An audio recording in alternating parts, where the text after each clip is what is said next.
Hey everyone, it's Kara here from Boho Berry, and I'm back with a brand new video for you today. If you watched my Boho Berry Box unboxing earlier this morning, then you probably saw that we included some fun new art supplies this time around, which are these Faber-Castell Gelatos. Now, I didn't want to take up that whole entire video giving you a tutorial on these, so I thought I'd make it separate.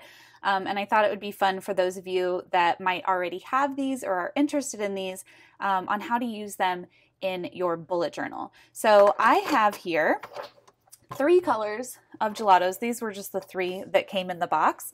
And I have my practice journal here. Now you guys have seen this before, but this is just the journal that I use to kind of practice or test out different layout styles and things like that before they go into my actual journal, or as it is right now, my digital planner. But this is just where I practice and play around with some different layouts. So I'm going to use this to test out my gelatos.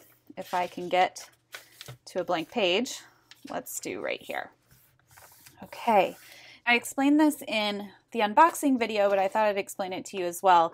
Some additional supplies that I have here is a paper towel. I also have a watercolor brush. This is just a #1 round brush, and I have some water just in case. Some other things that you could use and play around with if you have them on hand is something like a water brush, or even stamps, stencils, anything like that that sounds fun to use in your journal. You could definitely give it a shot with those. All right, so essentially Faber-Castell Gelatos are kind of like a crayon. They're a color stick. It's basically like this chapstick tube that's filled with color instead of chapstick. But these are really cool. They're almost crayon-like in consistency. They're a little bit creamier and they kind of glide onto the page really smoothly. And what's really cool about these is that they're water soluble. So I thought I would just play around with them here a little bit with you. You can watch me make horrible mistakes semi-live, because I'm hoping this video is going to be out today. And you can laugh along with me as I try to make something pretty out of these. All right, so first things first, I'm going to practice on this side because I want this to kind of be like my actual design that I do. But when you glide these onto the page, you can go really softly and you can see that not a lot of color gets onto the page. And I think that's kind of what I'm going for right now, because I don't want to have to dilute this with too much water to get it going. So I just went really lightly, and at first I was kind of going back and forth, but I really think that circular motion, it's kind of like when you're coloring with crayons too, that circular motion kind of makes everything look a little more smooth. I'm also going to go in with this kiwi color and add a little green down here. Ooh, I like that color. Now see this one, I think I just needed to wear it down a little bit.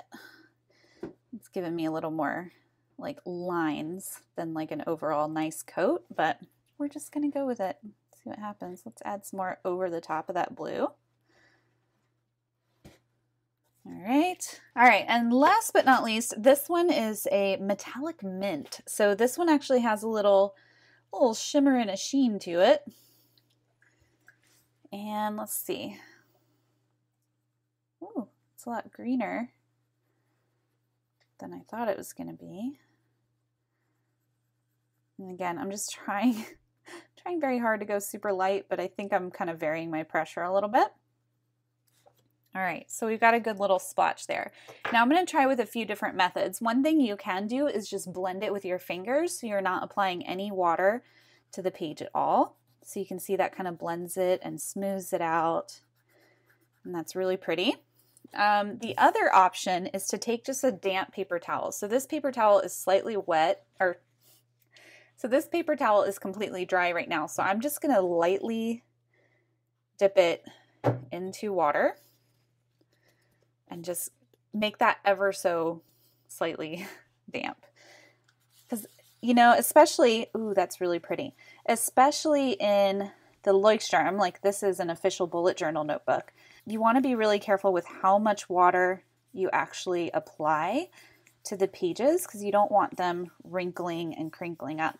Now this looks really pretty. This would be like a really nice like background wash, I guess I would call it, for like a cool like weekly or daily spread or something like that. And you can see the page is buckling a little bit, but what I've found when using water in my Leuchtturm is, especially like at this level, that was just a little bit of dampness.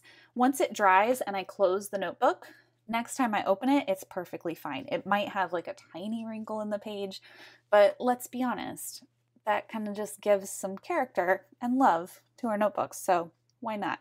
All right, so that's the first method. One is smudging with your fingers. The other is kind of with a damp paper towel. One other cool thing is you can kind of paint with them directly. So let's say, for example, I'm going to get my watercolor brush nice and wet.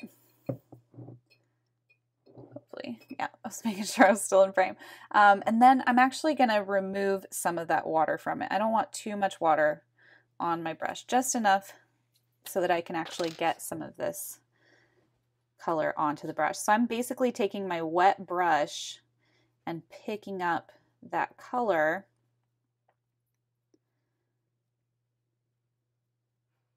from the tube itself. And maybe I should have used a lighter brush so I could see if I'm actually getting the paint, but I think I am. Okay, so,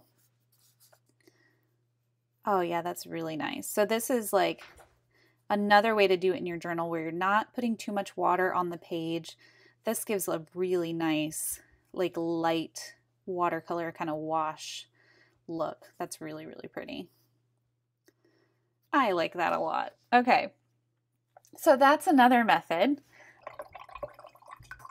All right, so cleaning off my brush. Another method, of course, is just to take your damp brush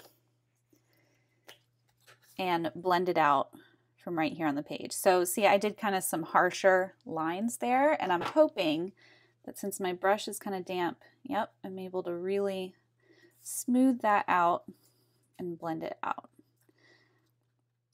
So I think the key when you're putting this color down on the page is to be a little light-handed with it so you don't get those kind of harsh lines. You see there's lines kind of crisscrossing through. That's where I scribbled it on. So that's pretty cool as well.